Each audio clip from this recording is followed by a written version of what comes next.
Hello everyone, UL dental clinic ভিডিওতে আপনাদের সবাইকে স্বাগত। আমি doctor Pratiti Dutta, periodontist and oral implantologist. আজকে জানাবো কিছু কমন সমস্যার কথা, যেমন দাঁত দিয়ে রক্ত পড়া। অনেক মানুষই আসেন আমার কাছে যাদের দাঁত দিয়ে রক্ত পড়ছে, কিন্তু দাঁত দিয়ে রক্ত পড়ার কারণ কী সেটাই আজকে জেনে নেব। দাঁত দিয়ে রক্ত পড়ার প্রধান কারণ আমাদের গামস অর্থাৎ মাড়ি প্রদাহ। মাড়িতে যদি ইনফ্ল্যামেশন হয় তাহলে সেখান থেকে দাঁত দিয়ে রক্ত পড়তে পারে। এইটা আমাদের মাড়ি, এবং এই মাড়ির মধ্যে যখন আমরা খাবার খাই, দাঁতের উপরে লেগে থাকা খাবার যখন মাড়ি ফাঁকে ফাঁকে ঢুকে যায়, তখন এই মাড়ি আর দাঁতের মাঝখানে তৈরি হয়ে যায় একটা পকেট। যেমন আমাদের শার্টের বা প্যান্টের পকেট থাকে, ঠিক একইভাবে এইখানে তৈরি হয়ে যায় একটা পকেট। দেখুন, ঠিক একইভাবে এইভাবে মাঝখানে একটা গর্ত তৈরি হয়ে যায়, পকেট। আর সেখান দিয়ে খাবার এবং ইনফ্ল্যামেশন আরও ভেতরে ঢুকতে থাকে। যখন আমাদের মাড়িটা সফট হয়ে যায় তখন সেই জায়গা থেকে কিন্তু রক্ত পড়তে পারে।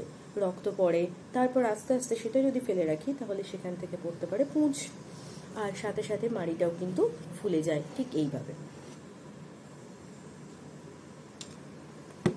তাহলে দাঁত ভালো রাখতে অবশ্যই আমাদের 6 মাসে একবার করে ডেন্টাল ক্লিনিং প্রফেশনাল ডেন্টিস্টকে দিয়ে করাতে হবে।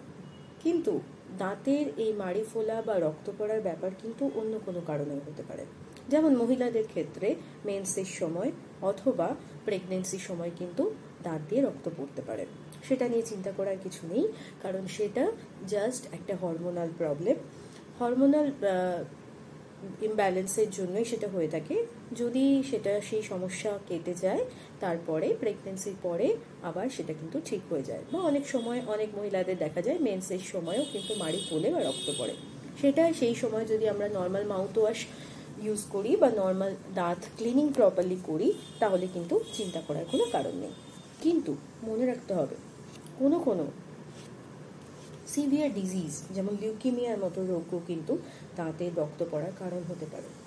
যদি প্রফেশনাল ডেন্টিস্টকে দিয়ে ক্লিনিং করার পরেও সিভিয়ার ব্লিডিং হচ্ছে, তাহলে কিন্তু অবশ্যই পরামর্শ নিন ডক্টরের, কারণ তখন আমাদের ব্লাড টেস্ট করতে হবে।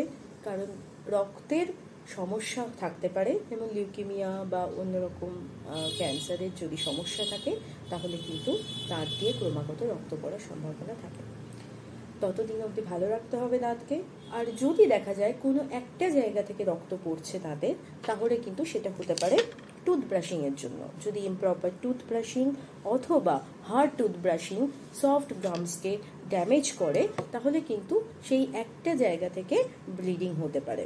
ততদিন অবধি আমাদের গামসকে সুস্থ রাখতে হবে দাঁতও, কারণ your smile is our priority. Thank you from UL dental clinic, Malda. ততদিন অবধি সুস্থ থাকুন।